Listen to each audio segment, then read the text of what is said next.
आज का एजेंडा में बात करते हैं नेपाल की। तो तिब्बत से अचानक आई भीषण बाढ़ ने नेपाल के जो कई कस्बे हैं और गांव हैं उनमें भारी तबाही मचा दी है। नेपाल पुलिस के मुताबिक बाढ़ की चपेट में आने से अब तक 157 लोगों की मौत हो चुकी है, जबकि 750 से ज्यादा लोग अभी भी लापता बताए जा रहे हैं। लापता लोगों में 133 भारतीय नागरिक भी शामिल हैं। बाढ़ की वजह से कई जो महत्वपूर्ण पुल हैं वो बह गए हैं, जिससे जो कई इलाके हैं उनका संपर्क भी प्रभावित हुआ है। तो वहीं करीब 1 दर्जन जल विद्युत जो परियोजनाएं हैं उन पर भी इसका बहुत ज्यादा असर दिखाई दे रहा है। प्रशासन की ओर से राहत और बचाव अभियान जारी है तमाम, और लेकिन जो बड़ी संख्या में लोग हैं उनके लापता होने की जो चिंता है वो बढ़ गई है। इस प्राकृतिक आपदा ने नेपाल के कई हिस्सों में जनजीवन को बुरी तरह से प्रभावित कर दिया है।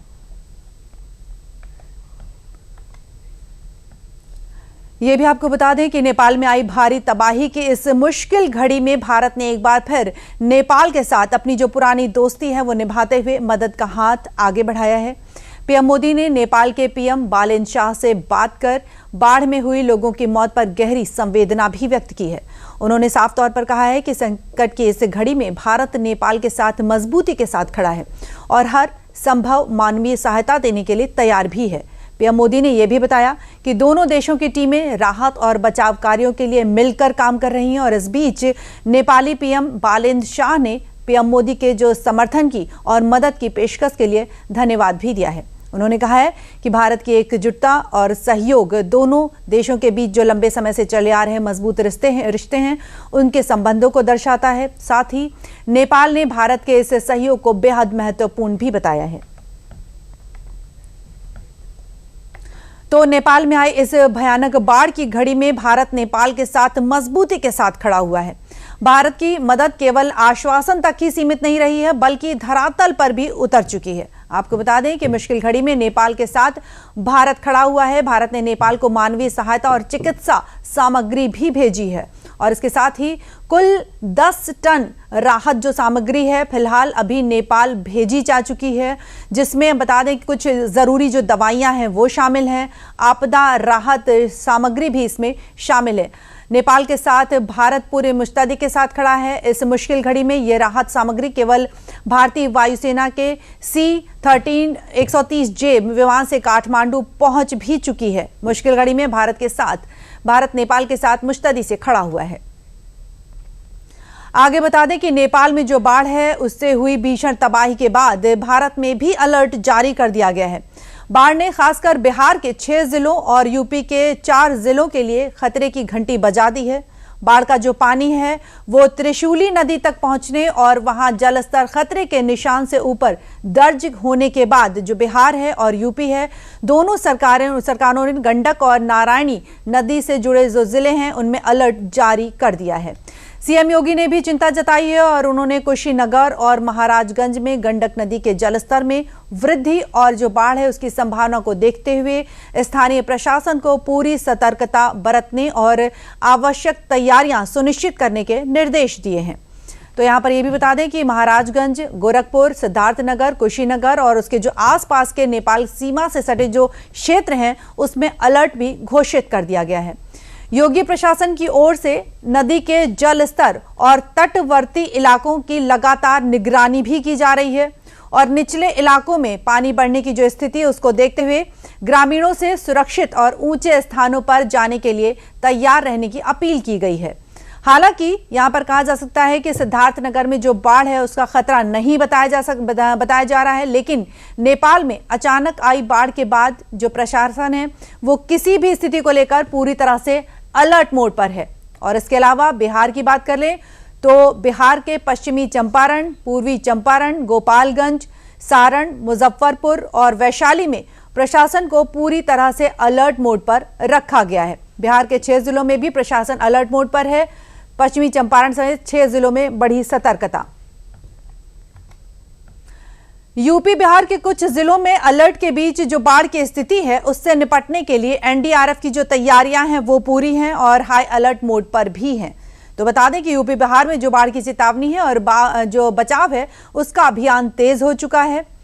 नेपाल से आने वाले जो अतिरिक्त पानी है उसको लेकर कुछ घंटे अहम है और बिहार में एनडीआरएफ की 9 टीमें राहत बचाव के लिए तैनात कर दी गई हैं। पश्चिमी चंपारण और मुजफ्फरपुर में एनडीआरएफ की टीमें भेज भी दी गई हैं और इसके साथ जो तटबंध हैं, तटबंधों की 24 घंटे निगरानी के निर्देश भी दिए गए हैं। यूपी में एनडीआरएफ की 11 टीमें भी तैनात कर दी गई हैं। कहा जा सकता है कि यूपी बिहार में जो बाढ़ है उसकी चेतावनी को देखते हुए ये निर्देश दिए गए हैं। इसके साथ ही कुशीनगर की बात करें तो कुशीनगर में एनडीआरएफ की एक अतिरिक्त टीम भी भेज दी गई है, यानी कि प्रशासन जो है वो पूरी तरह से अलर्ट मोड पर है। गंडक नदी के पास के इलाकों में प्रशासन की पूरी नजर बनी हुई है।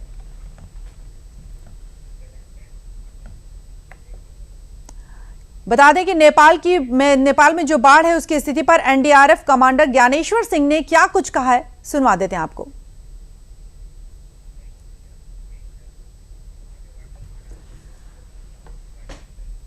सुनाने से पहले हम आगे बढ़ते हैं और महाराजगंज से हमारे साथ हमारे सहयोगी जुड़े हुए हैं राहुल, इनसे जान लेते हैं। राहुल, स्वागत है आपका एक बार फिर।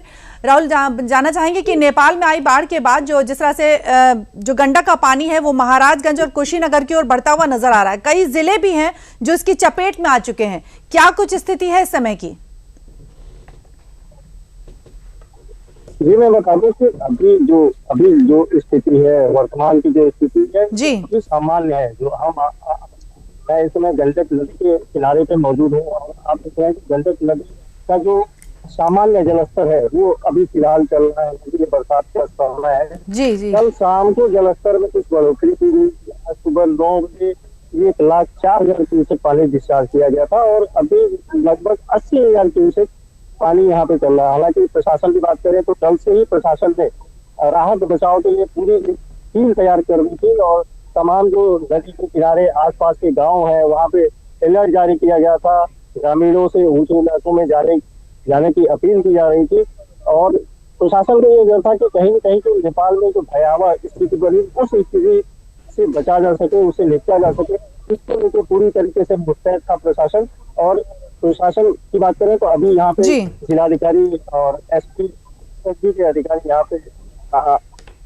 यहाँ पे मोटर बोट लेके गए हैं आसपास के इलाकों में भ्रमण करने के लिए। मेरे पीछे आप देख सकते हैं कि जो एसएसबी की रेस्क्यू टीम है वो यहाँ पे नाव तैयार कर रही है ताकि जो कोई स्थिति पैदा हो तो उसके लिए वो पूरी तैयारी से जुटे रहे और अपनी मुस्तैदी के साथ काम करें। बिल्कुल। प्रशासन पूरी तरीके से है और पूरी तरीके से लगी हुई है कि कहीं भी कोई आपदा की स्थिति आ जाए, कोई राहत बचाव की स्थिति आ जाए तो उसके लिए फौरन तैयार है। बिल्कुल। और हमारे साथ गोरखपुर से भी हमारे सहयोगी जुड़े हुए हैं राजीव, स्वागत है आपका भी। राजीव, इस समय गोरखपुर की स्थिति के बारे में आपसे जानना चाहेंगे। जिस तरह से नेपाल से जो बाढ़ का संकट आ रहा है उसको देखते हुए गोरखपुर की क्या कुछ स्थिति है? राजीव जी गोरखपुर की स्थिति की बात करें तो अभी स्थिति नियंत्रण में है। यहाँ अभी बाढ़ का जो पानी आने की उम्मीद थी अभी तक पानी आया नहीं है और गोरखपुर में जो जिलाधिकारी हैं वो अलर्ट मोड में सारे प्रशासन कर दिए हैं। यहाँ पे एनडीआरएफ का जो सेंटर है, यहाँ से आसपास के जिलों में एनडीआरएफ की टीम जाती है तो यहाँ से कुशीनगर के लिए एनडीआरएफ को रवाना कर दिया गया है जी। और गोरखपुर जिले की बात करें तो गोरखपुर जिले में जो राप्ती नदी और राप्ती नदी है उसका जलस्तर अभी नीचे है तो उसको लेकर के अभी चिंता का विषय नहीं बना हुआ है गोरखपुर में। जिलाधिकारी ने साफ कहा है कि गोरखपुर में जो बाढ़ का पानी नेपाल की वजह से आने वाला है उसका कम ही असर पड़ेगा, ज्यादातर कुशीनगर और बिहार में इसका असर देखने को मिलेगा। बिल्कुल, जैसा कि आपने बताया कि अधिकारियों को भी हाई अलर्ट पर रहने के निर्देश दिए गए हैं, तो ऐसे में लोगों की सुरक्षा के लिए क्या कुछ इंतजाम किए गए हैं?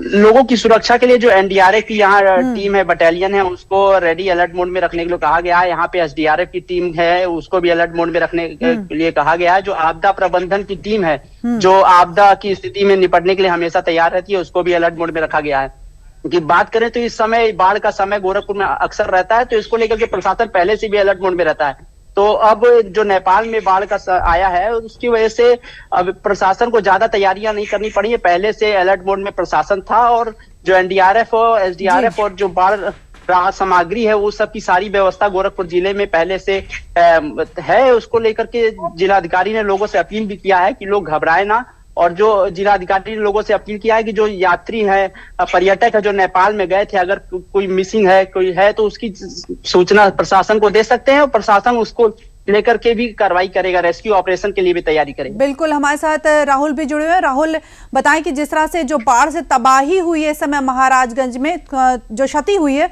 उसके देखते हुए सिंचाई विभाग ने क्या कुछ जो इंतजाम किए हैं? राहुल, जो सारे विभाग हैं, चाहे वो सिंचाई विभाग हो, चाहे वो एसएसबी हो, पुलिस हो, पीएससी हो, तो सारे विभागों को यहाँ पे जो निचलौल तहसील है यहाँ पे ज्यादा संभावना रहती है बाढ़ आने की, गंडक नदी से, नारायणी से। तो इसलिए यहाँ पे तहसीलदार स्तर के एक अधिकारी को 24 घंटे के लिए यहाँ पे मुस्तैद कर दिया है। अलग अलग टीमें बनाई गई हैं, कंट्रोल रूम बनाए गए हैं। ये कहीं से भी कोई अप्रिय घटना या इस तरह की कोई सूचना अगर मिले तो उसके लिए पूरी तैयारी से, पूरी मुस्तैदी के साथ एकजुट होकर सभी विभाग जो है मिलकर काम कर सके और राहत बचाव कर जो भी राहत बचाव के काम है उसको पूरा किया जा सके। जी, जैसा कि आपने कहा कि जो बाढ़ है उसका खतरा टला हुआ नजर आ रहा है, मौसम विभाग की तरफ से क्या कुछ कहा गया है, क्या कुछ चेतावनी आई है? मौसम विभाग की बात करें तो अभी तक बारिश का तो कोई अंदेशा नहीं है, क्योंकि लगभग एक हफ्ते से ऊपर हो गए इस क्षेत्र में अभी बारिश नहीं हुई है। और अभी मौसम विभाग का कह रहा है कि अभी बारिश की स्थिति बनती भी है थोड़ी बहुत, तो कोई बहुत दिक्कत की बात नहीं। जहाँ जो डर था कि नेपाल में जो प्रलय आया, बाढ़ का प्रलय आया, वो पानी डिस्चार्ज होकर कहीं इस क्षेत्र में ना आ जाए और जो तबाही वहां पे मची है उसी तरह की तबाही इधर न मचे। इसको लेकर आप देखे होंगे कि मुख्यमंत्री ने भी कल ट्वीट किया था कि महाराज कुशीनगर के अधिकारियों को सचेत रहने की जरूरत है, तो उसका असर देखने को मिला है। अधिकारी फील्ड में है, सचेत है, पूरी तरीके से मुस्तैद है। बिल्कुल, हमारे साथ कुशीनगर से हेमंत चौरसिया भी जुड़े हुए हैं। हेमंत, इस समय जो बाढ़ की स्थिति है जिससे जो यूपी बिहार उसके कई जिले भी अलर्ट मोड पर नजर आ रहे हैं, तो कुशीनगर की समय क्या कुछ स्थिति है? हेमंत जी, इस समय की अगर बात करें तो नदी का जलस्तर काफी कम हो गया है और नियंत्रण में है। ऐसा मतलब राहत के साथ प्रशासन और यहाँ के जो नदी के किनारे लोग फंसे हुए हैं वो राहत की सांस ले रहे हैं। फिर भी यहाँ का जिला प्रशासन और पूरी तरह से मुस्तैद है कि अगर इस तरह की कोई बाढ़ या आम लोगों की क्या कुछ स्थिति बनती हुई नजर आ रही है? जी हेमंत, आम जन की क्या कुछ स्थिति है, किन किन परेशानियों का उन्हें सामना करना पड़ रहा है? प्रशासन पूरी तरह मदद मुस्तैद है। जी हेमंत, आम लोगों की बात करें तो आम लोगों को किस तरह की परेशानियों का सामना करना पड़ रहा है? पूरी रात जग के पूरी रात जग के रात बिताए हैं। उनको बिल्कुल डर था कि कहीं रात में इस तरह की बाढ़ की स्थिति बनती है तो उनका पूरा सामान, उनका घर सब जो नष्ट हो जाएगा और जो अपने भविष्य की चिंता लेके परेशान थे। लेकिन सुबह से कुछ स्थिति कंट्रोल में नजर आ रही है। जी, राहत का सांस ले रहे हैं, फिर भी अभी उनको मन में डर बना हुआ है कि कहीं अगर जी जिस तरह से हेमंत, जिस तरह से बाढ़ का जो खतरा है नेपाल से आता हुआ नजर आ रहा है, तो नेपाल में अगर देखा जाए तो मौसम विभाग का क्या कहना है कि क्या आगे कुछ किसी तरह की जो आपदा है वो नजर आ सकती है या स्थिति कंट्रोल में है? ये अगर नेपाल की बात करें तो नेपाल में जिस तरह कल ग्लेशियर जो टूटने की वजह से वहाँ बाढ़ की स्थिति बनी हुई थी, नदियों में पानी भर गया था, वहाँ का विजुअल, वहाँ की घटना को देख के और यहाँ अपने कुशीनगर जनपद के लोग काफी भय की साया में थे, इसलिए कि नेपाल से जो पानी निकलता है वो यहाँ से कुशीनगर के खड्डा और तमकुही राज होते हुए बिहार को निकल जाता है जी। और यहाँ नदी के किनारे बसे लोग हर साल तो इस तरह की मतलब बाढ़ की विभीषिका को झेलते तो हैं, लेकिन नेपाल की जो स्थिति है उसको देख के काफी लोग यहाँ सहम गए थे और अभी भी सहमे हुए हैं, लेकिन फिर भी जो है नियंत्रण में है। इस तरह का कुछ बाढ़ का जलस्तर लगातार नीचे गिरता जा रहा है, तो बाढ़ की स्थिति की उम्मीद बिल्कुल नहीं दिख रही है, लेकिन फिर भी प्रशासन तैयार है और लोग भी आश्वस्त हैं कि अब इस तरह की घटना नहीं हो सकती है, बाढ़ की स्थिति नहीं आ सकती है। जी जी, राजीव, हेमंत और राहुल, आप तीनों का बहुत बहुत धन्यवाद तमाम जानकारियां शेयर करने के लिए, बहुत बहुत धन्यवाद। बता दें कि नेपाल में बाढ़ की जो स्थिति है उस पर ज्ञानेश्वर सिंह ने क्या कुछ कहा है आपको सुनवा देते हैं। हमारा रिस्पॉन्सिबिलिटी इंडो नेपाल बॉर्डर तक है, तो हम लोग MHA उसके ऊपर एक नजर बनाए रखे हुए है और स्टेट गवर्नमेंट साथ में उन्होंने भी असेस करी है situation. Recently chief minister of Bihar ने भी असेस करी और उसके हिसाब से हमने अपनी 2 टीम्स तो ऑलरेडी जो गंडक का जो रिवर बेसिन है वेस्ट चंपारण और मुजफ्फरपुर में, वहां पे हमारी 2 टीम्स डिप्लॉय हो गई हैं और इधर यूपी में जो पार्ट हिट करने का है कुशीनगर इलाका, वो घाघरा के साथ गंडक के साथ जाता है, तो भी हमने अपनी टीम डिप्लॉय करी हुई है। ऑलरेडी हमारी 11 टीम्स यूपी में भी डिप्लॉयड हैं जो फ्लड वाटर रेस्क्यू के लिए डिप्लॉय रहती हैं। तो इस पूरी स्थिति पर MHA पूरी नजर बनाए रखे हुए है और साथ साथ स्टेट गवर्नमेंट्स और हमारा जो सेंट्रल वाटर कमीशन है वो भी इस पे नजर रखता है। तो बाढ़ को लेकर यूपी बिहार भी पूरी तरह से अलर्ट मोड पर है और अब खतरे के निशान से बाहर है।